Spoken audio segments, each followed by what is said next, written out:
WP, where I lead development of the iTheme security plugin. I'm also a WordPress core committer, which means I'm one of the people that helps build WordPress. And I've been using WordPress for about, I think, 10, 11 years. I've been building on WordPress. I'm also one of the co-organizers of the WordPress New York City meetup group. So if you're down there, you want to check us out, we're in a weird hybrid online, offline meetups, figuring things out, as I'm sure all of y'all are too. But yeah, that's a little bit about me. And today I wanted to talk to y'all about, let's kill the password. Passwords suck. They're awful. And in this talk, I'm going to go through some of the reasons why passwords are bad, some of the things about WordPress account security, and kind of where we are, and how you can use the new cool thing, which are passkeys. So studies have shown that over 80% of all hacking-related breaches are attributed to password compromises of some kind. So this is a big deal. That password still, you can set up, you can keep all your plugins up to date, you can keep WordPress core up to date. If you're a person who manages sites for clients, you might have a strong password. But if your clients have a weak password and they're administrator users, they're the weakest link there. And so passwords really do suck. And the reasons why they are really not great is multiple different factors. The first and the simplest is that a lot of people just still use weak passwords. WordPress out of the box, it'll let you use a weak password. It makes you check a little checkbox that says, hey, I know what I'm doing. I'm using a weak and terrible password. But still, even with that, people use bad passwords. They're easy. They want to remember them, and they just don't use ones that are very strong. We've tried, if you've been like maybe educating clients about this for a long time, we tried teaching them about alternative ways that they can set up passwords. For instance, we kind of come up with this idea of 4 random words. You may have heard of this. If you just pick 4 random words for your password, that's strong enough and that's secure. You don't need to memorize gobbledygook. But I don't know about you. The last time I looked, I'm a 1Password user these days, but the last time I looked at my 1Password account, I've got 700 entries in there.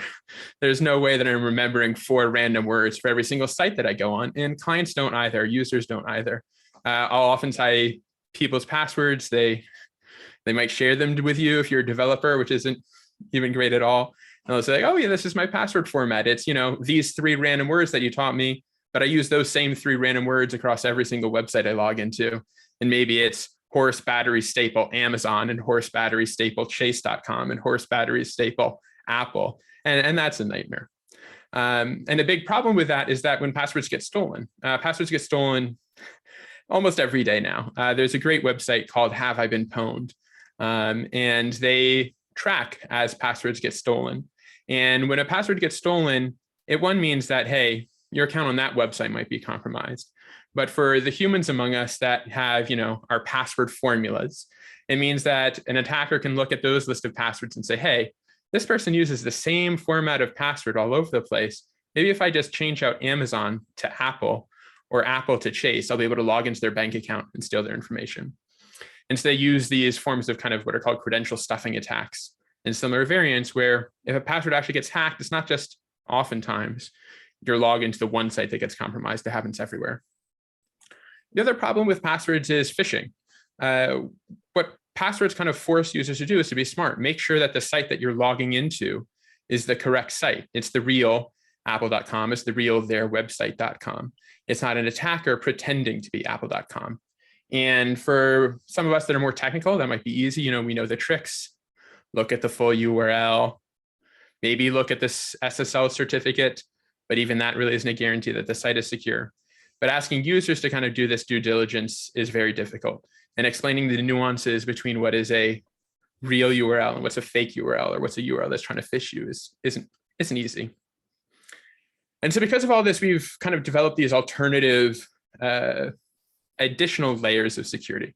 Probably the biggest one that these days I think everyone is really familiar with is 2-factor. And this truly is like, up until the past few years, has been the strongest protection that's available that most users could use. And so you can see an example here. This is a WordPress site that's asking me for my 2-factor authentication code. The problem is that this user experience isn't great. It's already difficult enough to teach clients how to use a complex and random password, teaching them that they need a separate app on their phone that they open up, and there's a code of numbers that is changing every 30 seconds and don't worry, you're not racing it. Try and copy down those 8 numbers as fast as possible isn't friendly. What amazes me with two-factor though, even though this has been kind of the strongest level of security so far that we've had, it's still susceptible to phishing. There's a really cool demo that I'm going to show you here that hopefully this video will start playing. Yeah, there we go. This was a novel phishing attack that I saw recently that kind of is called the browser and browser phishing attack. And so the whole concept is with phishing is we want to trick a user into giving up their password. They're interacting with a website that they think they're interacting with, but it's not the real website. And it's a website that's controlled by an attacker. And so this is a kind of really clever example that I saw recently where it's using like the convenient like sign in with Microsoft button or sign in with Google button that you might see everywhere. And you click this button, you might think that, hey, that's my real browser that's popping up, but it's not. That's the whole browser is providing that itself. The attacker is preventing this fake pop-up window that is coming up. And so for a user who isn't super sophisticated, they might mistakenly start putting in the real Microsoft credentials into this browser because it looks real. But that's kind of like child's play. This is a crazy demo that I've seen. This is a video where an attacker is using a tool called Evil Nginx. And what it's set up to do is they've cloned Microsoft.com. So the user is now interacting with a site that looks and is exactly the same as Microsoft.com. If you looked up in your URL bar in the browser, you would see that, hey, that's a little different browser name. The website URL would be different. But all of the authentication here, all of this experience is exactly what Microsoft.com would show you. It is showing you the two-factor flow. It is changing and saying like, hey, you're logging into a corporate account that might have its own branding and things that are supposed to help keep you safe. But attackers are able to replicate all of this and make it seem like, hey, you're completely safe logging into Microsoft.com. But if you look up the URL here, you got logged into cyberfish.xyz. And so of course, cyberfish.xyz is, it's a bit of a dead giveaway of a domain name, but attackers are much more clever about that and use long URLs that, if you're not careful, can be very deceptive. They're even worse on mobile. On desktop, we're used to having this like big long URL bar where we can see everything that's going on. But in mobile, how many people are actually taking a look at the URL of the website that they're visiting? So we kind of have the next step that is kind of evolved out of two-factor that is kind of like not a great user experience as we've covered. And I think one of kind of the pioneers of this was Slack with their magic links. I think probably a lot of us, if you use Slack, are kind of familiar with. They have some pretty strong benefits. They let you skip setting up a password in the first place. You don't have to worry about coming up with one that is super secure. If it's implemented, and you can kind of customize this behavior to what you want, but a lot of solutions will let you skip two-factor. We just prove that you had access, let's say, to your email address. So if you're getting an email sent two-factor code, you don't have to use it. It can be a simple user experience. Slack here just sends you an email with a 6-digit code, and then you put it into their website. This, though, has even gotten more complicated over time because of what we've learned about phishing. Passwordless logins, these magic links, they're phishing resistant, but they're not phishing proof. Previously, these would just be like, hey, you click a button and you go right in. But there's a reason why they've been moving over to, hey, let's email you a code and you can enter in this code. Slowing yourself down makes them a little bit more secure. But if you're slowing users down, you're adding friction. It's not great if someone wants to, hey, I want to make a purchase on your site right now, but wait for an email, wait for the email to come to my inbox, hope it gets there fast enough so that the user is still interested in making a purchase, type in their code. It gets even worse when you're kind of on mobile sometimes. If you need to move it from one device to another device, it's not a perfect user experience, but it is better and it's kind of progress that we've made. So what I want to show you is an example from demo of, what I want to show you is an example of Apple's demo of passkeys. So this is what the user login experience looks like when you're using passkeys. You are able to say, hey, this is what my username is. In Safari, for instance, there shows a little bit of UI that says that, hey, I'm signing in with a passkey. And once you do that and you press, hey, this is me, I'm Garrett. And for instance, I do the Touch ID on my MacBook, you're logged in instantly. And that's very secure. Here's an example of how this might look like in a WordPress website. Here I'm saying, hey, I want to use my passkey. I'm entering my username. I get a pop-up that says, hey, are you sure you want to log in? And I'm logged in. And so this is more secure than using a username and a password plus two-factor. So kind of what are passkeys? Passkeys are another way to authenticate with your account. So you might have an existing username and you probably already have a password on your WordPress account, but passkeys are another way that you can log into your WordPress account. You don't have to use a password when you're using a passkey. You don't have to use two-factor. They're more secure than that. They'll give you a one-click login experience. And the really cool thing here is that, they're phishing proof. And we'll get into what that means in a little bit. So you can see here's another example of me using passkeys when I'm logging on my iPhone. You can see that it is prompting me for my Face ID and saying, hey, authenticate with your face. No one else can do that. And it's me authenticating with my iPhone. So passkeys, they are a web standard. It's the kind of more technical name, if you want to do some Googling and see how this has evolved, is called WebAuthn. And this was kind of born out of this group called FIDO, which has been working on this problem for a very long time. Just passkeys themselves have been in development for over 6 years now, I guess 7 years really. And the FIDO Alliance in general, though, has been working on this problem for decades. And passkeys in particular are backed by Apple and Google and Microsoft, and they're supported by all major browsers. You can see this in an example of Google Chrome and in Windows. So this isn't just a Apple specific solution or a Google specific solution, or there have been a number of different apps and startups over the years that have devised their own authentication that they want to sell to get investors and be like, hey, this is our cool new proprietary technology that you want to adopt. Passkeys are something that is born out of the open web and is something that is one of the rare instances where we're seeing, all the big tech companies collaborating and saying that, hey, this is the future of authentication on the web. So I'm going to take a little bit of a semi-technical look at what happens when you're using passkeys. And this is kind of the flow. What you'll do when you set up passkeys for an account is you're going to say, hey, I want to register a new account or a new key for my passkey. And what they use is they use a technology that's called public and private key pairs. And what's important is that what's stored on your device is the private key, and what's stored on the website that you're going into is the public key. They never have anything that's private of yours. And this private key is something that your device manages. Your Mac manages, your iPhone, your Windows device, Google Chrome. They're the ones that take care of managing this private key and doing all of this work.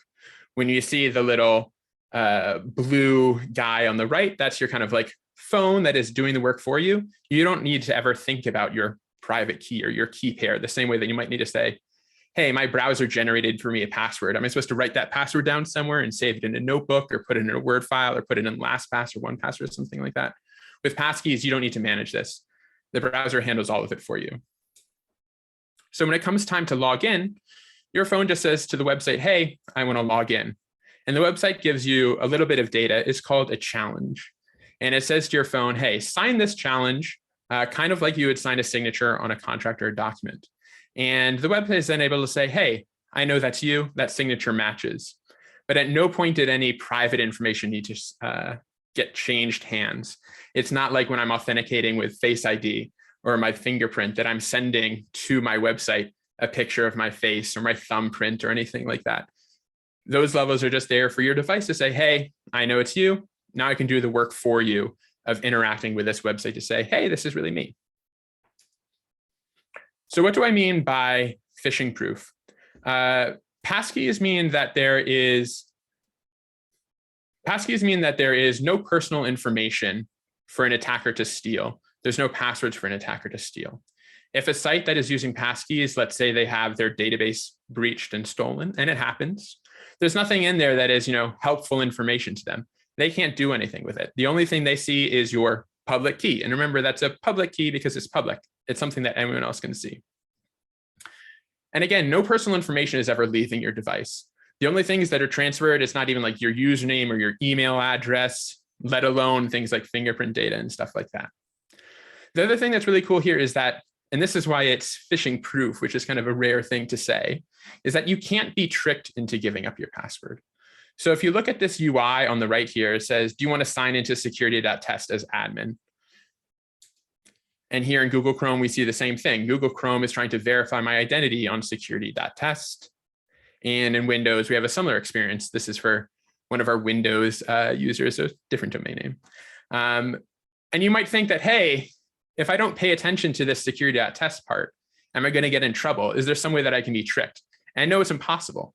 This is one of these things where your browser is saying to you, hey, as an FYI, this is who you're authenticating with.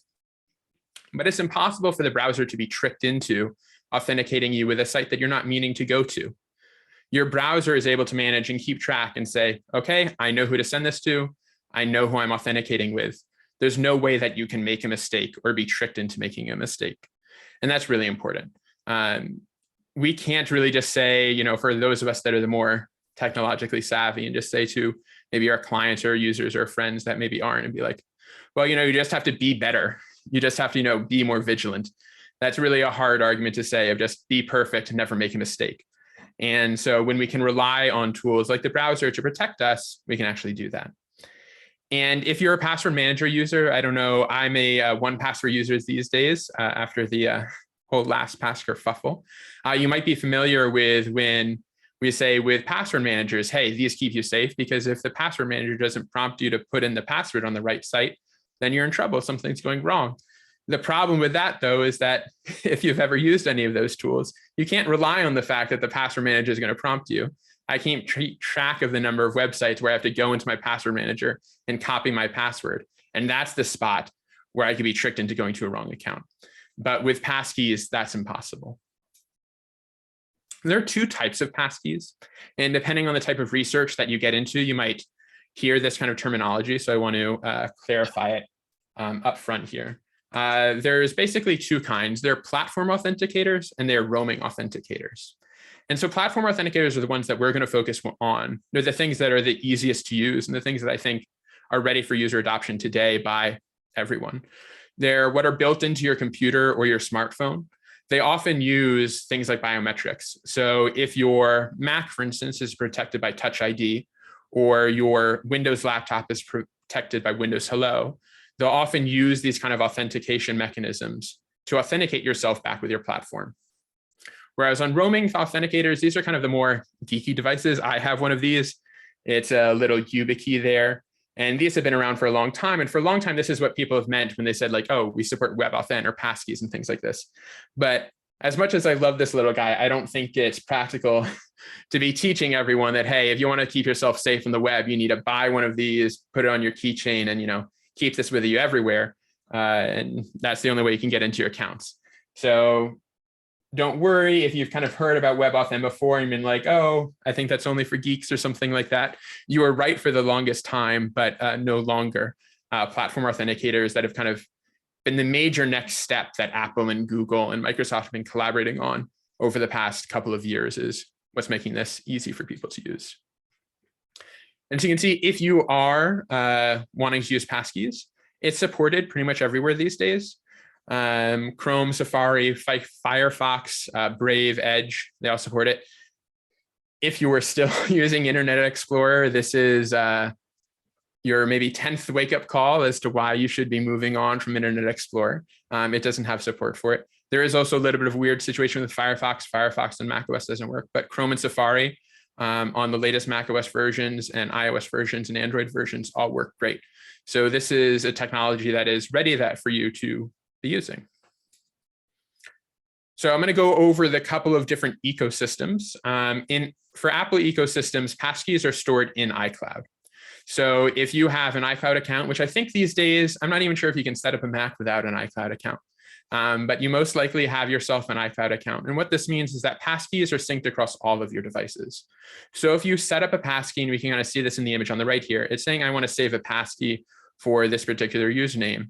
It's telling me that passkeys are saved in my iCloud keychain and are available for sign-in on all of your devices. So it's not like if you have a Mac and an iPad and an iPhone and maybe a secondary iPhone for the geeky ones of us and a desktop computer that you need to like create 5 different passkeys and keep track of them and do that registration process that I showed you multiple times.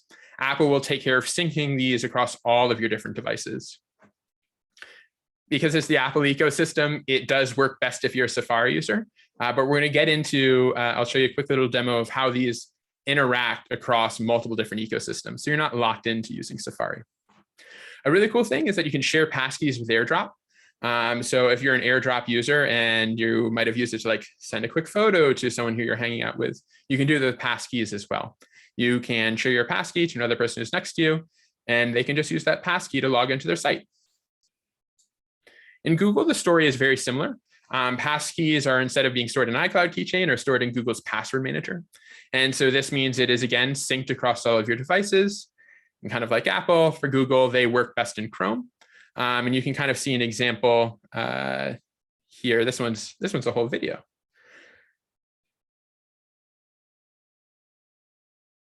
And so you see here, this is where I'm authenticating with my Android device, and then I'm getting logged in with passkeys.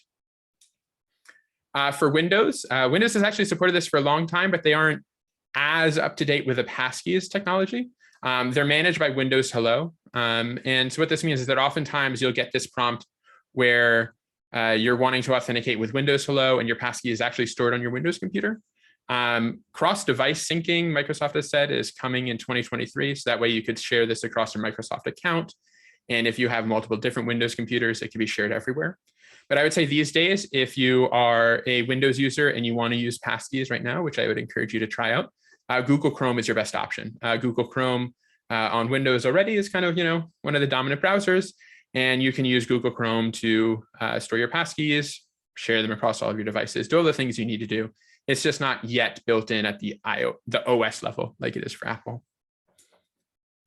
And so what about the multi-platform experience? There are some of us that just use Macs or just use Apple devices or just use Windows/Google/Android devices.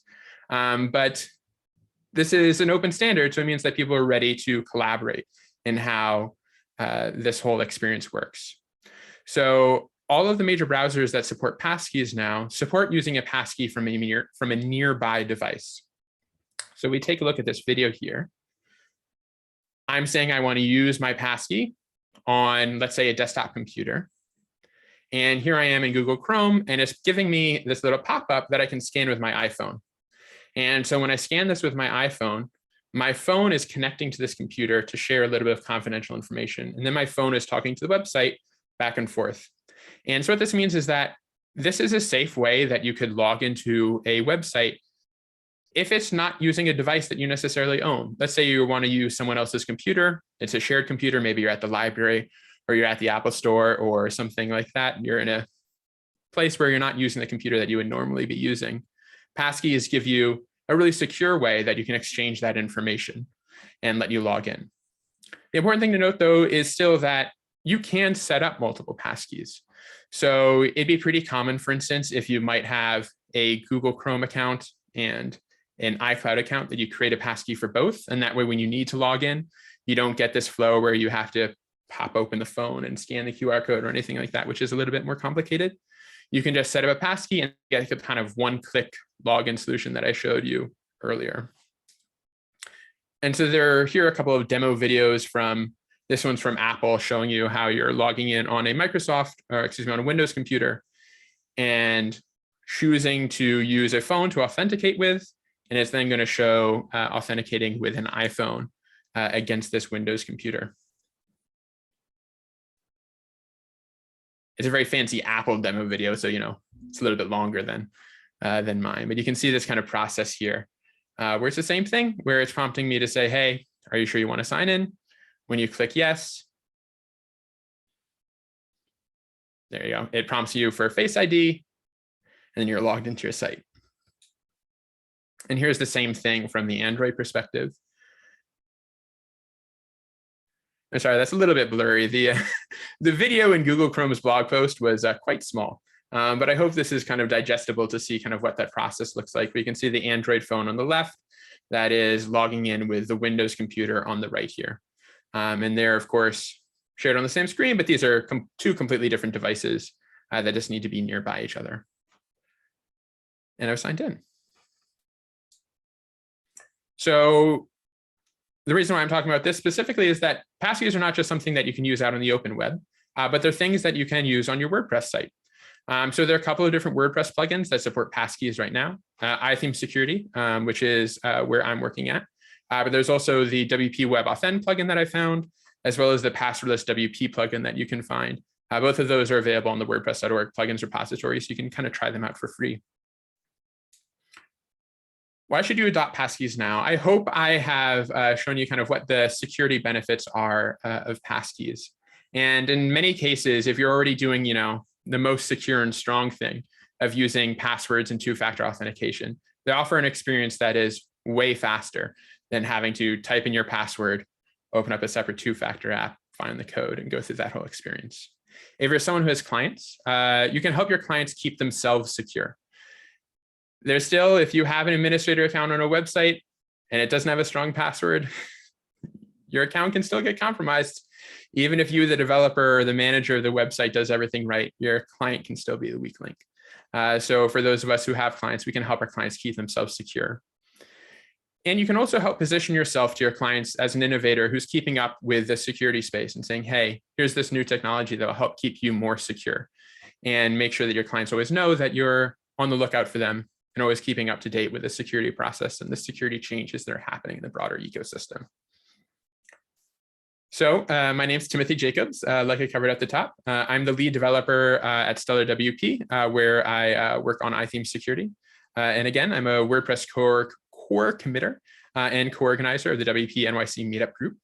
If you want to know a little bit more about iTheme security and iTheme security's implementation of passkeys, you can check out that link below on the left. And if you want to know more about me, you can check out my website on the right.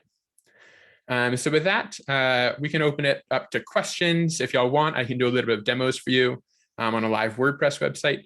But yeah, I'm going to open up to any questions, thoughts, lots of FAQs that we have on passkeys in general. So let me know. Great. Thank you, Timothy. Yeah. So I just want to let everybody know that I have set it that you can unmute yourself. So please go ahead. And if you're having trouble, let me know. I think I can control that from here. So questions? Yeah, Timothy, this is Mike. I've used two-factor, I've used the other stuff. I'm still having trouble grasping the general concept of what a passkey is here, or an example or two. Sure. Maybe you showed us, maybe it was just too quick for me, but can you give me a little more on that? Yeah, so what I'll do, I'm going to pull up a WordPress site and we can kind of check it out in action. Give me a second here. This is one of those things that you can't just use the easy option in Zoom to share and still have everything be visible. But give me 1 second, I'll configure that. But basically, passkeys are another form of authentication. So when you go into an account or a website or a service that supports passkeys, you'll want to look for something that says, hey, kind of like register a passkey or use a passkey. And so if you give me 1 second.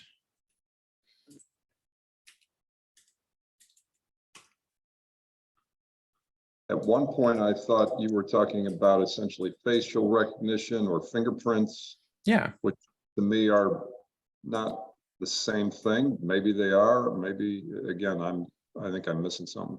Sure. Yeah. Give me 1 second here. So when you say sites that use passkeys, things, are we talking like eBay and PayPal and the U.S. Postal Service? I mean, right. Do they use passkeys, or you don't know? Not yet. Not yet. More and more supporting every day. Funnily enough, I've found that Windows.com or Microsoft.com or whatever their .com is these days is actually a really good demo of using passkeys. They're one of the few places that let you completely replace your password with passkeys. But so it's something, when I say that websites that are using passkeys, it's because it's something that websites need to adopt. So it's kind of like a new whole technology that people can be using for logging in. So it's something that will kind of take some time for websites to support. And so one of the things that you can do here is you can set up for your WordPress website. So this is a WordPress website that I have set up. And so I'm going to log into this site by hitting use my passkey. We're testing out Cloudflare's turnstile support there. I'm going to hit use my passkey. And so I'm being prompted now. Hopefully y'all can see this "do you want to sign in" prompt. Yes. Okay. That's the hard part of the configuring the Zoom properly. So I want to make sure that I did that right, is that those pop-ups don't usually show. So it's asking me if I want to sign in with my passkey, and I'll hit continue. And I've been signed into my WordPress website. So I didn't need to set up and log in using a password or setting up two-factor authentication. That was kind of the authentication experience for me. The reason why this worked is because for my site here, I already set up a passkey. So I have created a passkey here. What I might do for you, let me install, we'll do a little impromptu demo. I'm going to install the user switching plugin, and I can show you what it looks like to set up a passkey. And hopefully this kind of shows kind of the whole flow end to end. But the kind of big thing to remember about passkeys, you know, they're just a couple of months old really at this point. They've been in progress for a long time, but we've been used to using, you know, a username and password for like 50 years. So this is a kind of new technology that is going to kind of require a little bit of a change in thinking. And I know as a security professional, you all may have heard from security professionals about, hey, here's the cool new thing that is going to, you know, replace passwords many times before. And they may have been something like, you know, this little YubiKey that, you know, didn't catch on. But I do think these kind of solutions that we've landed to with passkeys are one of the few ones that actually makes the experience nicer.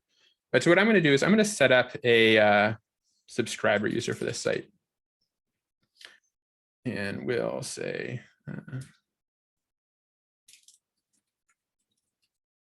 I hope none of you are copying down this password to hack me.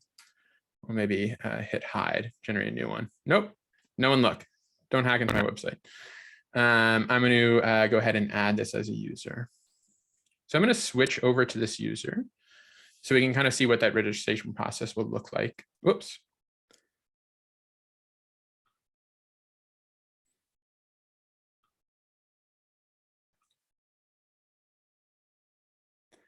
So the way we've implemented this with theme security is we have a section here that says set up passkeys. So what I'm going to do is I'm going to click the set up passkeys button. This is giving me a kind of prompt that's letting me know about how passkeys work if I wanted to use my WordPress site. I'm going to click add a passkey.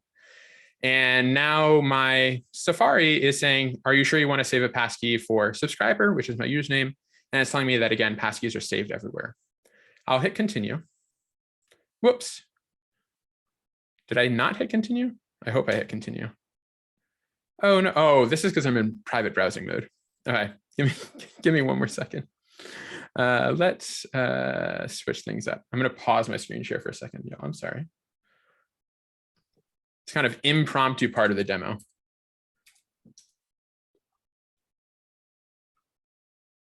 So while you're doing that, I just want to remind you, we are taping this, so you probably will want to go in eventually. Yeah, I'll go in, kill all that stuff after get rid this. of that person. Okay, so let's set this passkey here, and well, let's hope this whole demo works. You know, demo fails are a thing that happen. That would be embarrassing, but we'll hopefully get this to work. Okay, so you saw there, I said, hey, I want to set up a passkey. I'm going to give this passkey a name just so I can kind of remember it.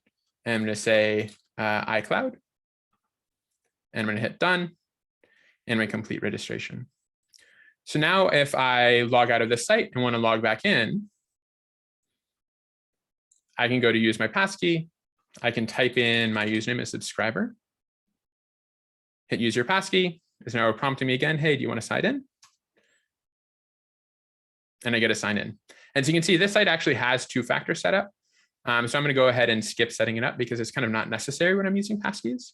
But that's essentially the entire experience that using passkeys kind of gives you. It's a way where you're going to go into whatever account or service that you want to use passkeys for. You're going to find something that says, hey, use a passkey. You're going to create a passkey and your browser will pop a UI that kind of looks like that did. And you can say, hey, that's the UI that I want to use. I'm going to create my passkey. And the next time you log in, your browser just kind of handles all of this for you. As we kind of like move more and more into the passkey ecosystem, I think there are going to be times when you're going to be creating accounts where you're not even going to have like a password that was set up for you. It's just going to be, hey, when you want to create an account, it's going to ask you to set up a passkey and you're going to have your account right there. I haven't found sites that are out in the wild that are doing that yet, but I kind of think it's where it's moving to. But I hope that kind of gives a little bit of an understanding of what the kind of whole flow is. Does that help, Mike? So, To me, it to- still looked almost the same. You put essentially in to me, another password. So I'm sitting here scratching my head saying, okay, I must really be getting older than I thought. No, it's definitely a thing to understand. And so keep asking questions. So I'm not logged in right now. I haven't typed in any password or anything.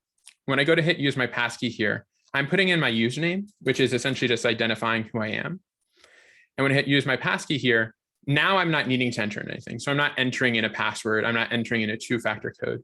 This is my browser kind of prompting me to log in. And all I need to do is click the continue button. So at no point have I kind of set up or managed a password for this account. And at no point am I actually inputting a password for this account. My browser is authenticating with my device for me. Does that make sense? Like I'm not actually putting in a password anywhere in this flow. so Timothy. Oh, Go ahead, Mary. no, go ahead. My apologies. I understand the words you're speaking, but I thought I saw you put in some big long code when you were first setting this up in WordPress. No? So this user has a password that's associated with the account. So when you create a WordPress user, you kind of have to set a user password for that account. But when I need to log into that user, I never need to type in the password again. So kind of the flow for many accounts these days is you'll still set up a long random password. And it's something that, hey, your browser can just remember for you. And then the next time you have to log in, instead of needing to put in your long random password and then put in a two-factor authentication code, instead, you can just click the one button that says, hey, use my passkey, and I get logged in instantly. That password is kind of like a, what's the word for your, the parts of the body that we don't need anymore? The vestigial kind of like aspects of your account. That password is still kind of like there and exists in the background, but it's not something that once you've set up passkeys, you're gonna have to use day to day. And so in the future, I think you'll be able to create accounts without setting up a password at all. But still these days, for most of the services that I've seen, you're still gonna first create your account with your username and a password, but you'll never have to use that password again. And so you might set up two-factor authentication for that account too, but you'll never have to use two-factor authentication again. Going forward, whenever you want to log in, you just have to use a passkey. But there still kind of needs to exist a password for WordPress. And so kind of in the future for iTheme security, since I can say that we plan on like offering the ability to just create your account where it doesn't even have a password at all. And there's no way to use a password for your WordPress account. But we're not there yet because there's still kind of like some user experience things that you kind of have to figure out when there's no password anywhere whatsoever. But yeah, that password was the kind of like auto-generated password that WordPress set up for that user. But if you notice, I didn't copy it. I have no idea. I have no idea what it is anymore. It's just kind of existing in the background. Does that clarify it? Question. Sure. I have some clients that are using things like Squarespace and Wix. Will they work with passkeys, or do they have to set it up appropriately in Wix and Spotify and so forth? Yeah, that's right. So like Wix and Squarespace, they'll have to add support for passkeys. And when they do, you'll be able to use passkeys. But I don't believe they support that yet. It's still kind of new in the past couple of months. Google added their support for it in Android in October of 2022, so just October of last year. But it's something that each of these sites will have to add support for, the same way that they add support for logging in with a username and password, or maybe add support for two-factor authentication. They'll have to add support for passkeys. So it's something that's coming, another quick but it's not here yet. Question. I have a client that is doing quite a lot in Linux spaces using things like Foundation and so forth, which is, Linux equivalent of WordPress. What is happening in the Linux world that is going to be able to enable passkeys to be used? Sure. So passkeys are an open standard. So while Apple and Google and Microsoft have kind of been leading the way, It's something that anyone can implement. And I know there are different password managers that are even taking a look at supporting passkeys. So I would say that maybe the password managers that have good Linux support would probably be the ones that adopt this. Google also did build in passkey support into Chromium, which is kind of like the open source side of Google Chrome.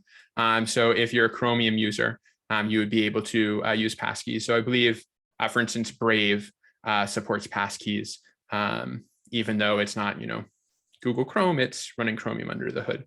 So it's an open standard that developers can adopt and are adopting. So is the onus then on my buddy? He's got a series of apps that are fairly sophisticated, Linux apps, and also Windows apps that run under Bootstrap and Foundation.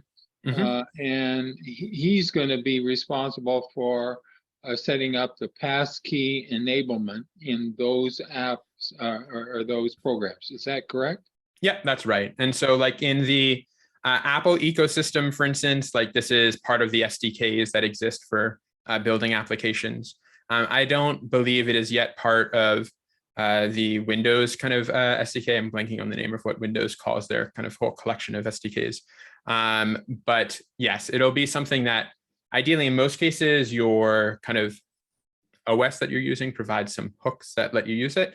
I didn't show it in this demo, for instance, but Apple has a whole section about how iOS apps can use passkeys to provide the same kind of login mechanism.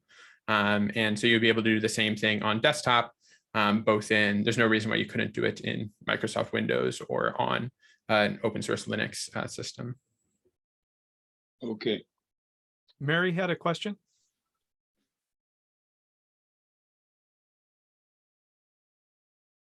Mary?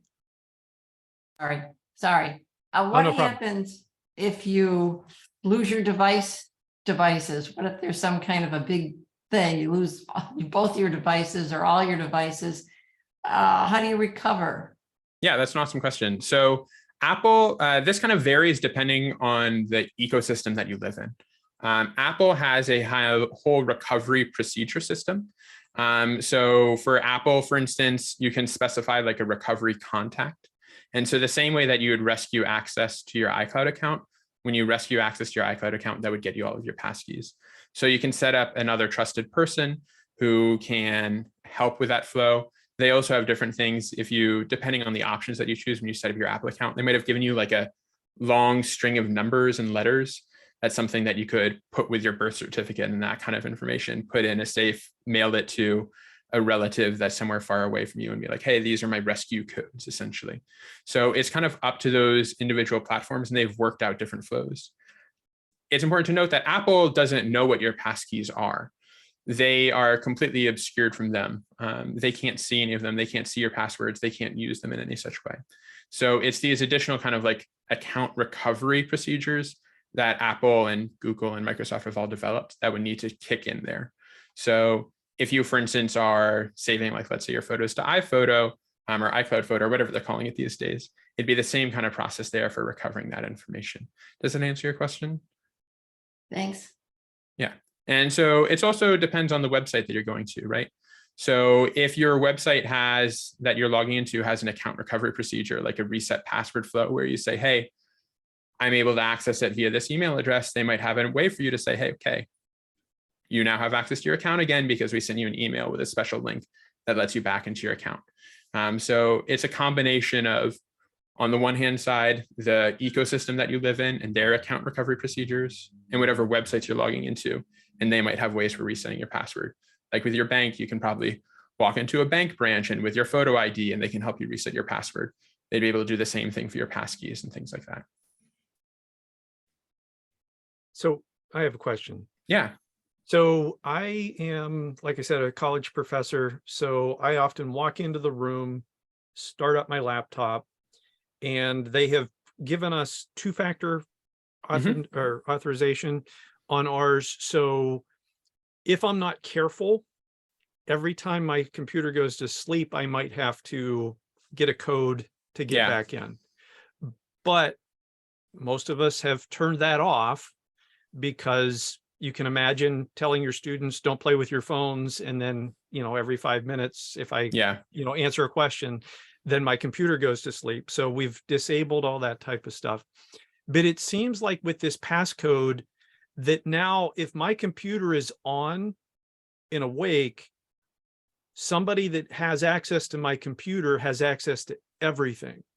So they can get into whatever account, regardless of where it's at, which isn't a whole lot different than having your password saved in Google or whatever it is. But it seems like there's a step there that, at least before, and when I say before, at least now, somebody has to type in the password.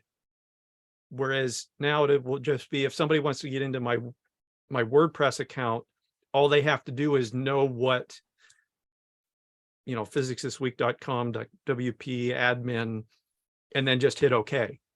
Yeah. So it depends on your device. Yeah. So it depends on your device, right? So I'm using a desktop device. And so Apple won't prompt me for my password often to authenticate, because it's kind of like, hey, it's your desktop device. Mhm. If you're using, for instance, a laptop with Touch ID, whenever you are going to enter in your password, it's going to make you press your finger on Touch ID to prove that it's you. And so with your phone, it's a similar thing. If, let's say, you have your iPad there and your iPad is unlocked, if someone went to that device and tried to log in, your iPad would prompt open the Face ID and say, hey, show me your face. So it's kind of the same thing that we have like today with like banking apps and things like that on your phone, where you might not even use your password anymore. You just log in with your face. It's the same kind of thing with desktop so there devices. there is that level. Exactly. It's that extra step. I'm sorry. And you did show that. I just missed that. There's a lot to keep track of. There's you do have to, million I have bits of to, flow. I would imagine I'd have to put in my 4-digit PIN or re-sign in. If I don't so have the it Face depends, ID. basically. Okay. You may have to put in your PIN to re-authenticate with your device. I use an Apple Watch, for instance. And so I have it set up so that I can use my Apple Watch by clicking on my Apple Watch to kind of authenticate with my computer again. And so it supports that. So it'll say, hey, authenticate again. Let's make sure it's you. And as long as I don't, go away too far from this computer for too long, it still says that it's you. But yeah, it essentially depends on the different devices. They all have different ways of confirming that who you are is really who you are. And it's similar kind of to the autofill experience that we have right now, where if you go to a website and you have, let's say, your password stored in LastPass or 1Password, if you have LastPass or 1Password set up so that it doesn't prompt you to re-enter your master password, let's say every day or every hour, or every 20 minutes, then they can just click on the button and click login, and LastPass will fill it in for you.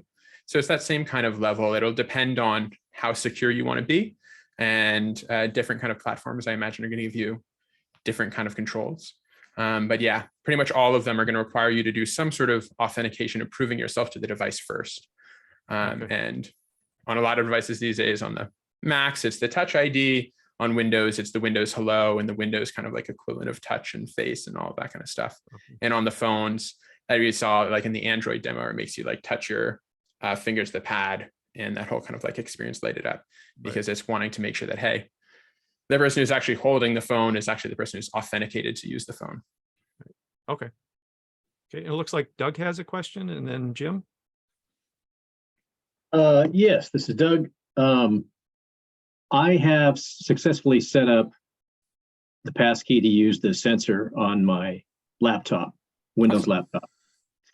I am trying to recall how you set up the phone. I mean, I'm using the iThemes security system, which got me going on this. And you still have to have the private key on the phone. And I can't find where it explains how to do that. Yeah, so this is where the kind of ecosystem boundary kind of shifts. If are using an Android device or an iPhone device? Android. Gotcha. So for Android, in the future, it might be that Microsoft provides a way to kind of share your local computer. And that's the part where I mentioned, like, coming in 2023 is when Microsoft has said they're going to try and have a way to share passkeys. But what I would do in your case is I would create a passkey on your Android device. And so then it'll share, once you have it in Google, everywhere. A way you could do this from your Windows computer right now is if you go into Google Chrome and you sign into Google Chrome using their, like, avatar in the top right-hand corner. When you set Mhm. up that passkey there, it'll share it across all of your devices. So you should be able to initially log in with Windows, and then you can create another passkey for Google, and Google will share it across all of your devices. So it Got isn't uncommon for you to have 2 passkeys, I would say, depending on kind of how your ecosystem works. But I think that's something that Windows is looking to, or Microsoft is looking to improve with Windows in the future, making that experience a little bit more seamless. Gotcha. Thank you.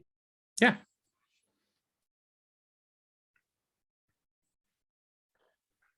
I got a simple and a long question. Sure. What is Windows Hello? So Windows Hello is their kind of like branding around Windows authentication.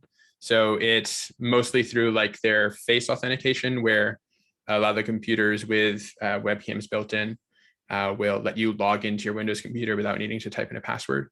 But it's kind of like their branding around their authentication that doesn't require you to enter a password. Okay. So, but Mike and Trevor have heard me say this, for us mere mortals who are not technical, Mhm. I have yet to lose any sleep over my passwords. Being able to log into my little online shop.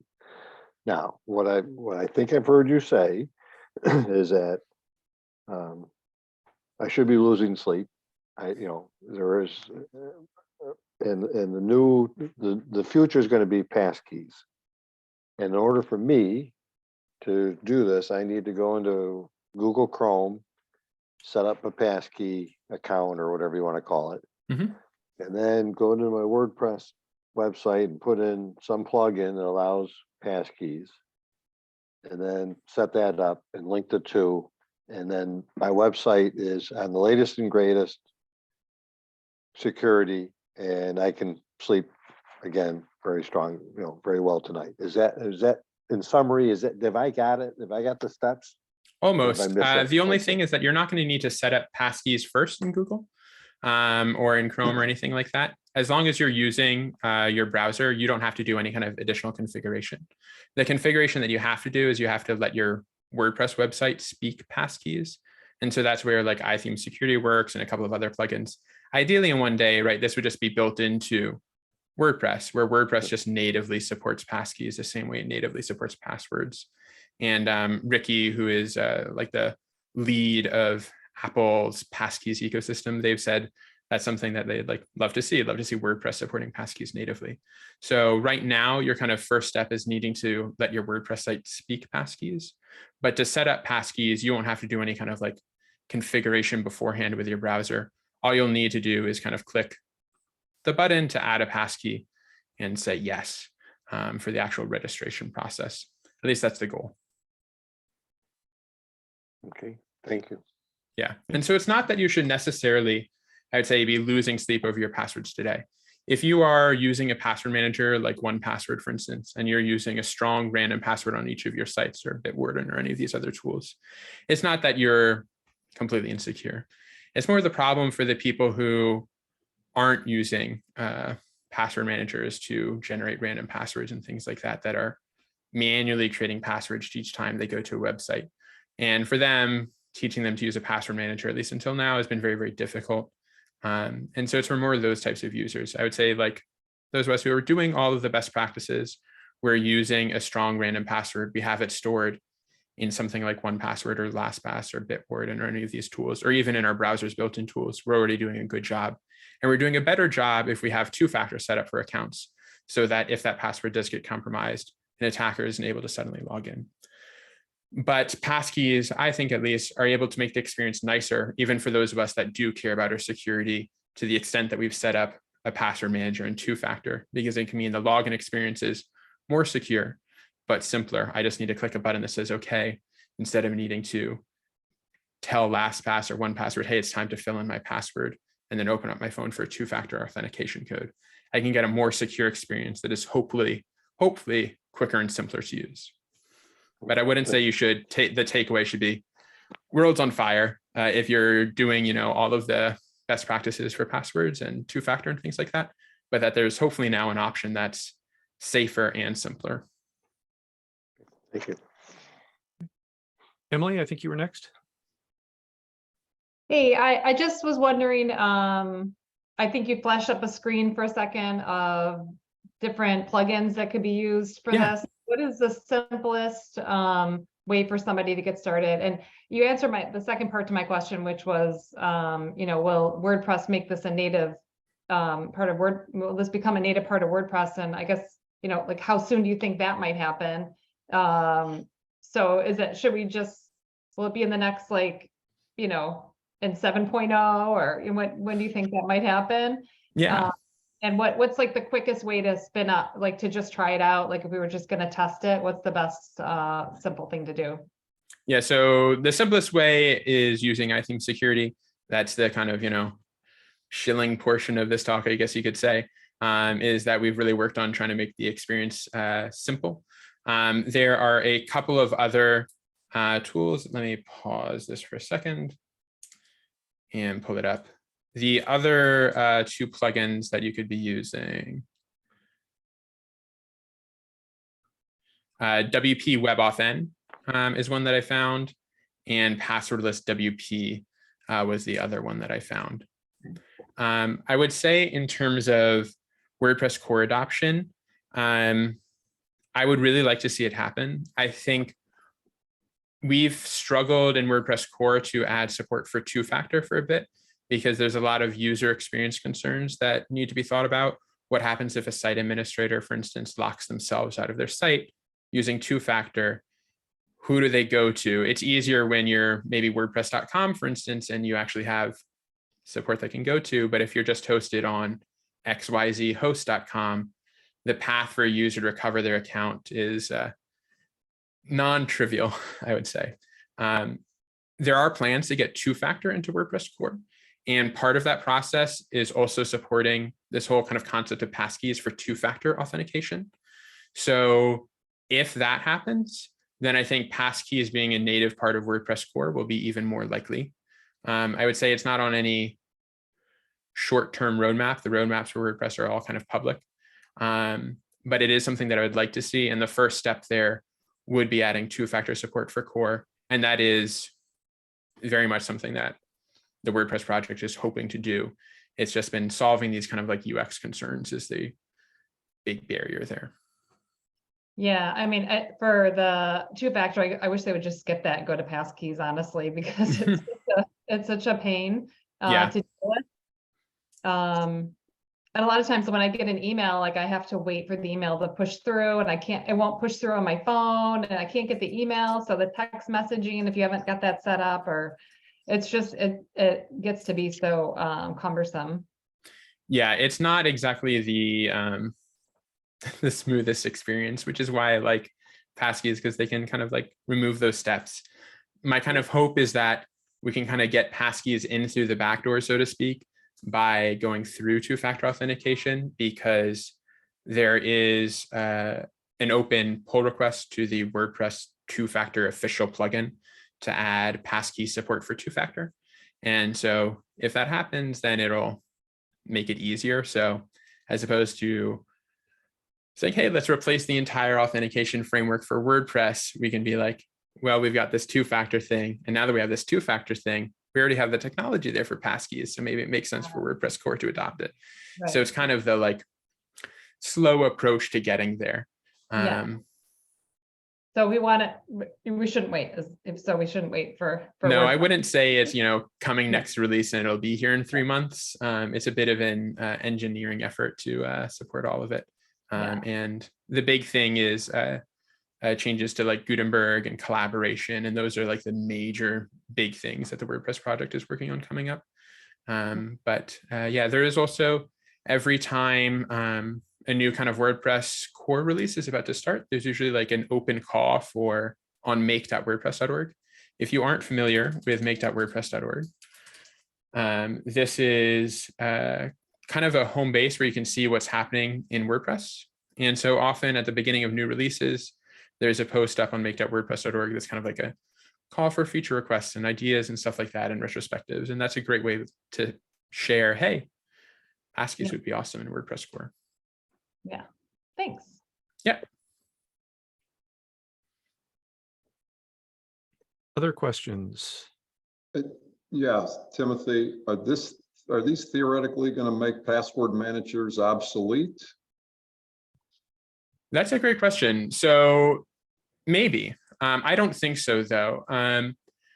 We have kind of built into Safari, for instance, today, what's called iCloud Keychain. That is kind of a password manager, but we still have password managers. And we have the same thing with Google Chrome. Google Chrome has its own password manager built in, but we still have password managers, the same for Windows. So I think that there will be password managers that offer kind of more advanced features that will integrate with passkeys. And I see that's where it'll go, is that the password managers that are really on top of it will add passkeys as an additional feature.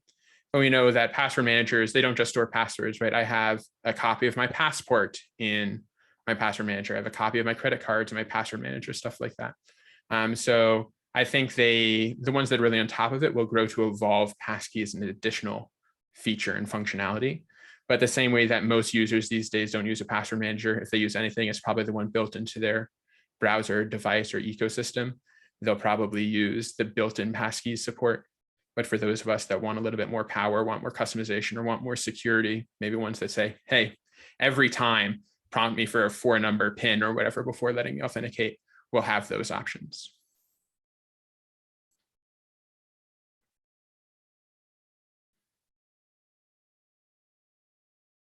I've got a question. Yeah, I guess. Sure.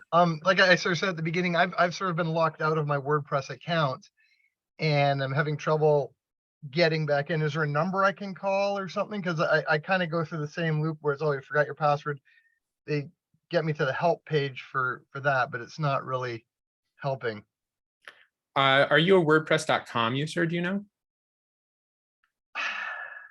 I can check. Would I know if I check? Yeah. So when quickly? you go to your website, what's the URL for your website? tradewindsintmarketing.com.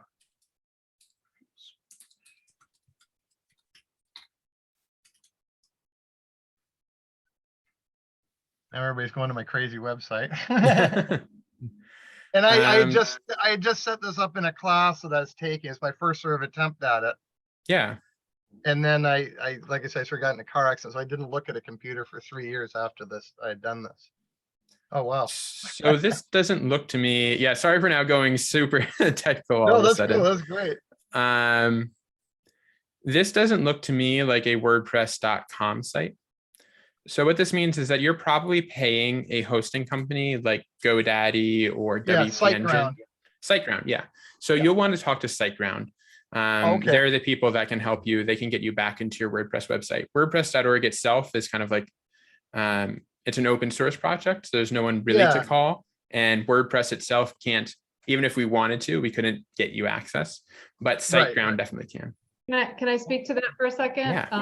SiteGround user, there's Jill says going, yeah, I know too. Yeah, there's with SiteGround, you can go to you can go into SiteGround, log into SiteGround, and under Site Tools, like go into your, the specific site that you have there, go to Site Tools, and then WordPress. So you look for the WordPress tools, WordPress admin, and there'll be a thing there that lists all of your installs of WordPress, and you can log into admin right from there. You don't need to know your password at all with SiteGround. You just go right through the the control panel area. So there's no, you don't even need to log. Then once you're in there, then you can change it to whatever you want, but you can still always go back into SiteGround to log in. Right. Okay. Because I think I've gone in there because they don't have a C panel. They have their own thing, but I couldn't find the WordPress tools or that. Yeah, there's right at the bottom on the left-hand side, it says search tools. So just type in WordPress. It'll bring up the WordPress stuff for you. Okay. Yeah, and then you'll find all the WordPress tools and just find your install wherever you have it installed, and then it'll say log into admin, and it'll bring you right into admin. Okay. Yeah. Thank you so much. Yeah.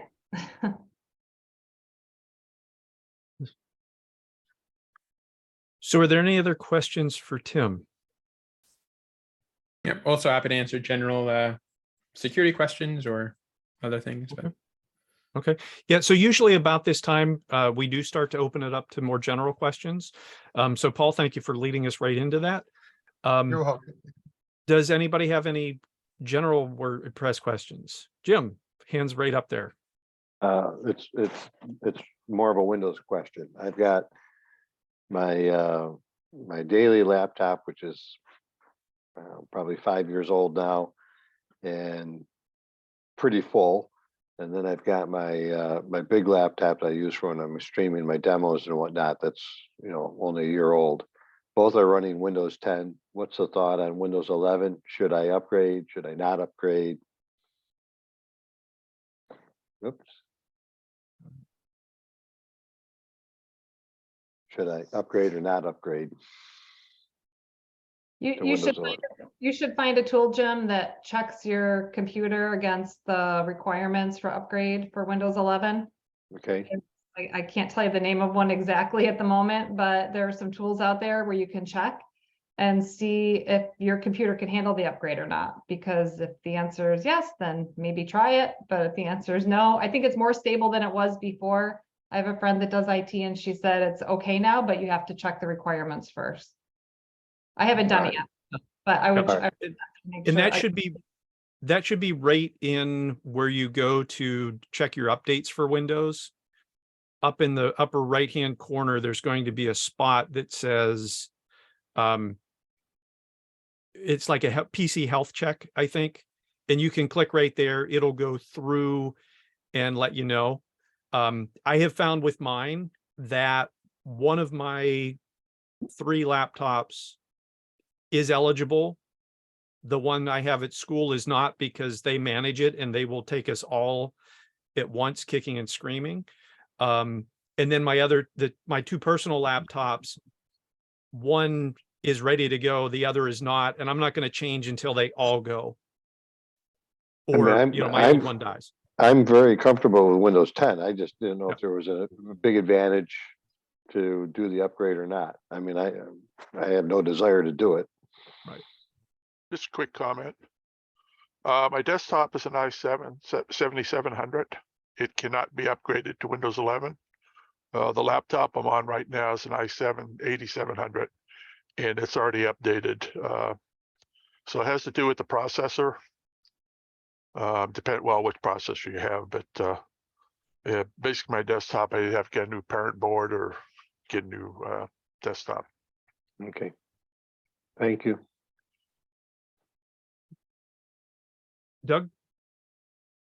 Yeah, follow up to my question about passwordless authentication with my phone.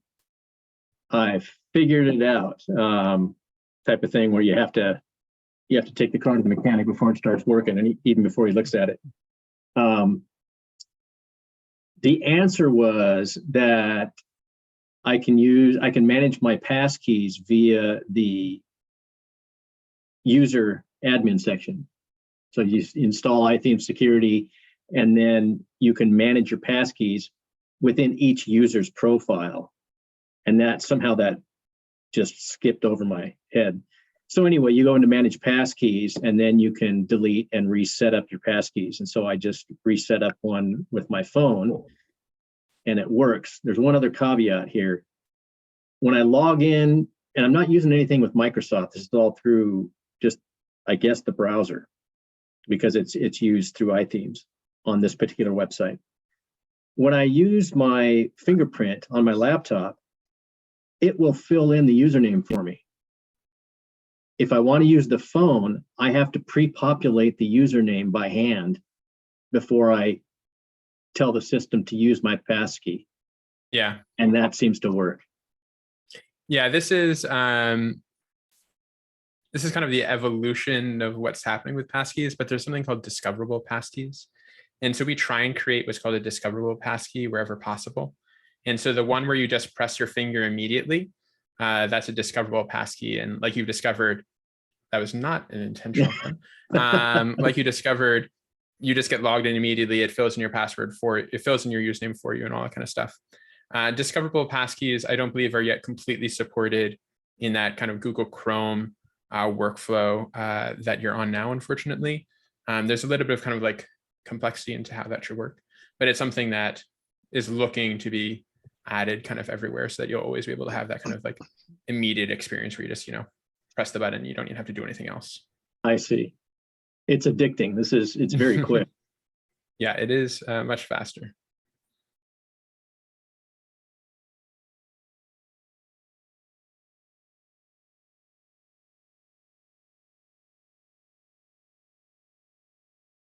Anyone else I'll have jump in with one last. Timothy, thoughts on authenticator apps? I'm struggling to start to understand them. Google Authenticator, other options, some general thoughts? Yeah, I use Authy, which I like very much. For a long time, Google Authenticator didn't have a recovery procedure. I believe that's changed, but Authy has had support for that built in.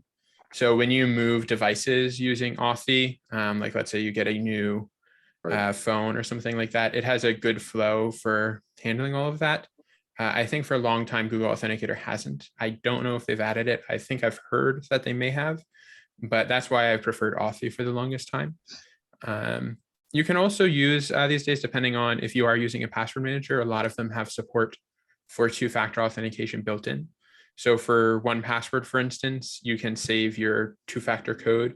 It'll literally like kind of like you click on a button that says like scan the QR code for the authentication for two-factor, and it'll kind of like fake do it through your computer. It's a little bit weird, but then your two-factor codes are part of your password manager, and that'll give you a complete autofill experience as well. I can say that Google Authenticator, do check it out, but when I changed my iPhone though, easy peasy, no problem. Awesome. However, with regard to recovery process, this is something that I learned. You can correct me if I'm incorrect, but I believe that when you sign on for second factor authentication, Authy as well, you have to remember to save the QR code. Because if you don't save the QR code to begin with, and you lose your phone, you could be you could have problems. You want to be able to reset it up, and that QR code helps you set it up. So that's they don't necessarily tell you that. You just have to know to save that QR code and or to save the key behind it. Or sometimes it's a password behind that you can save. Yeah, you can definitely do that. Authy, for instance, has like a kind of recovery procedure built in. So you don't have to save the individual kind of QR codes for each site if you're able to make sure you can get back access to Authy. Authy kind of has its own kind of password that they want you to remember. And they actually have a pop-up that comes up, I think like every 30 days. It says, hey, do you remember what your password is? Type it in. And if you have that password, you can then recover your Authy stuff. So you can do it that way and make sure that, hey, if something happens, you can get back in. But yeah, if you don't, then saving those keys in a good place where you can do, then is save them in your password manager if you're using something like that. Follow up. Mike, Mike, are you the one that said you're switching to Bitwarden? Yes. Okay, I did that recently as well after a few different ones, and it's got a fantastic generator built in, as Timothy suggested. And I have, since I started using Bitwarden, I've transferred all my Microsoft Authenticator, Authy Authenticator, Google Authenticator, and I can't remember the fourth one. And all I use now is Bitwarden. Okay, good. I'm not sure what that really means, but I get the idea that it's a good thing. Well, you're asking about the generating that code, correct? Wasn't that you that asked that question? Yeah, I Code think so, gener- but I'm not sure it was that specific. Anyway, I get it. Okay. Thanks.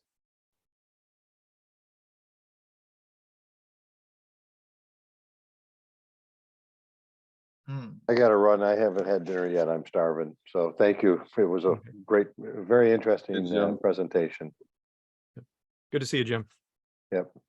I look forward to when we can get together and have a beer together, guys. I agree. Yeah. We'll even let the foreigner, Paul, the new guy, come and join us. That's Does right, the new that's guy right. have to buy? Yeah, because, yeah.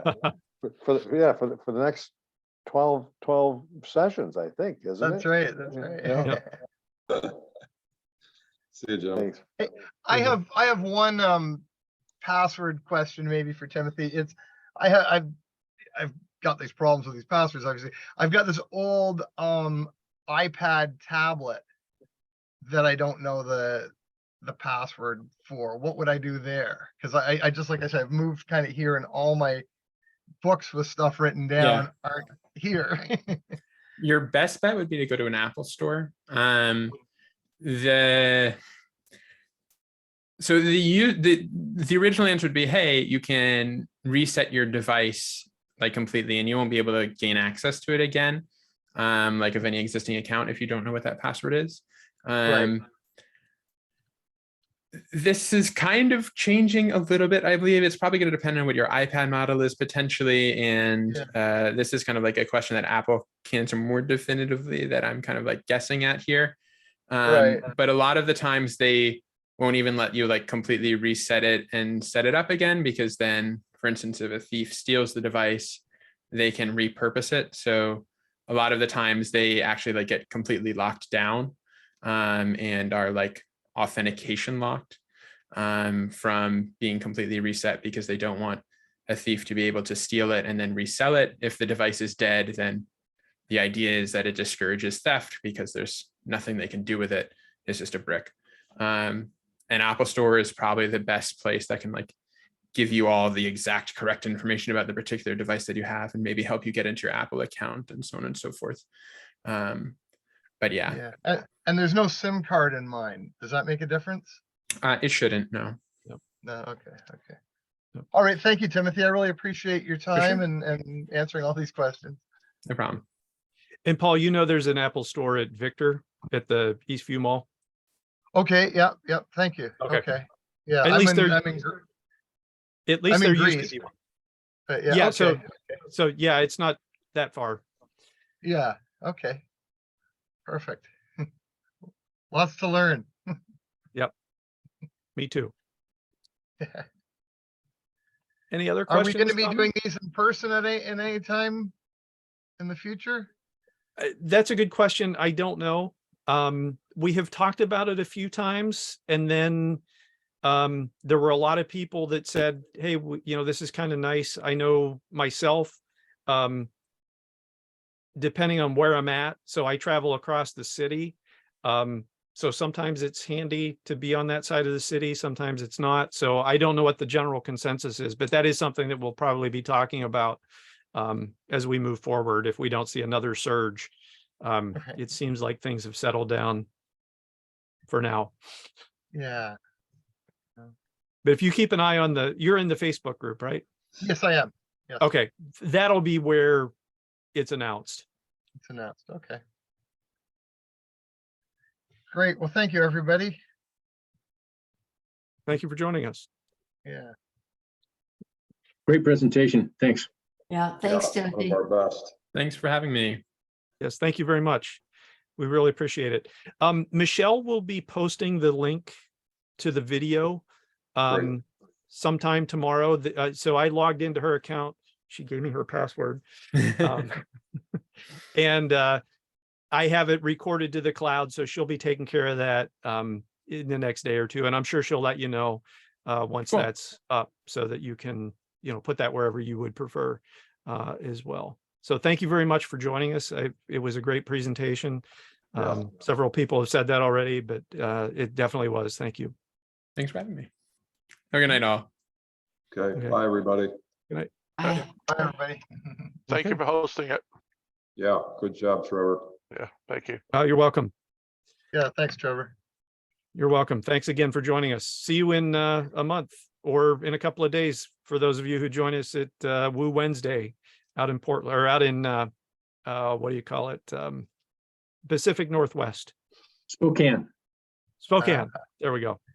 Could you maybe post that on the Facebook site and I could see it? I will give you the link right now. Okay. And then I will Are you in Meetup? Yes, yeah, I'm in the meetup group. Okay, yeah, if you search for Woo Wednesday, it's definitely in there.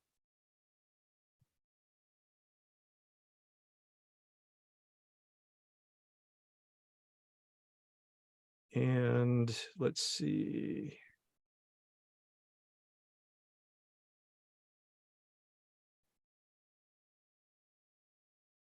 I'm gonna put the meetup in, and then you can grab the. Since you're in meetup, you'll just need to, attend online. Yeah,